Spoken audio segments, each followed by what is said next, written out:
Singhania mention. अब आगे वो अपने आप से बात करते हुए बोली, कितनी अच्छी है निहारिका की फैमिली, सब उसे कितना प्यार करते हैं। निहारिका अपनी फैमिली से इतनी नफरत क्यों करती थी? क्या इसलिए क्योंकि उसने गलत दोस्त बना लिए थे?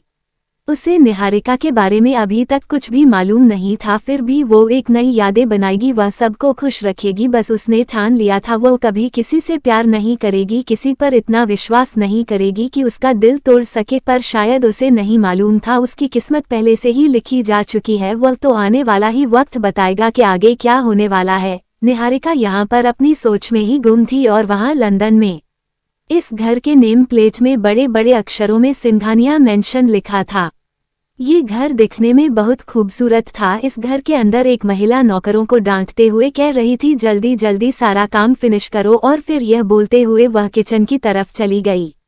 आज सिंघानिया मेंशन में एक बहुत बड़ी पार्टी होने वाली थी। इस पार्टी में बहुत से बिजनेसमैन और बड़े बड़े परिवार वाले आने वाले थे, इसलिए वो औरत बहुत ज्यादा टेंशन ले रही थी और परेशान भी थी कि सब सही से होगा या नहीं। वह इस पार्टी में कोई भी कमी नहीं चाहती, वह चाहती थी पार्टी बहुत अच्छे से हो जाए, इसलिए वो औरत इधर से उधर भाग दौड़ कर रही थी। किचन में जाकर उन्होंने से सबसे पूछा, सारा खाना बन गया है? सारे नौकरा ने एक साथ कहा, यस मैडम।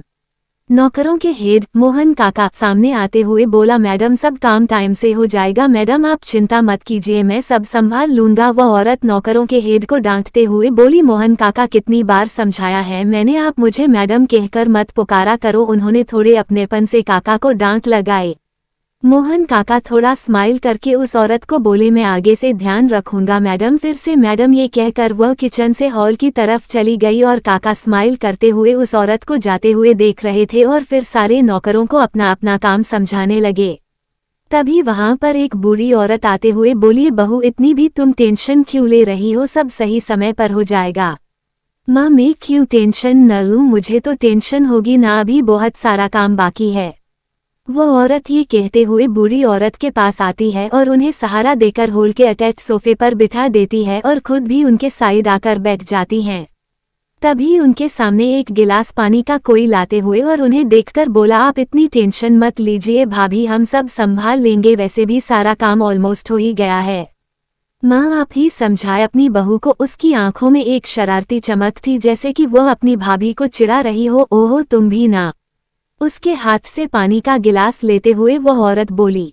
वह बूढ़ी औरत साइड में बैठी अपनी बहू से बोली, तुम जाकर तैयार हो जाओ, सब टाइम से हो जाएगा, सारे मेहमान आने ही वाले होंगे, जाओ दोनों रेडी हो जाओ। ये बोलकर वह बूढ़ी औरत दोनों को फटकार लगाते हुए खुद भी सोफे से उठकर तैयार होने चली गई। वह दोनों औरत उनकी फटकार सुनकर जल्दी से अपने रूम में तैयार होने चली गई।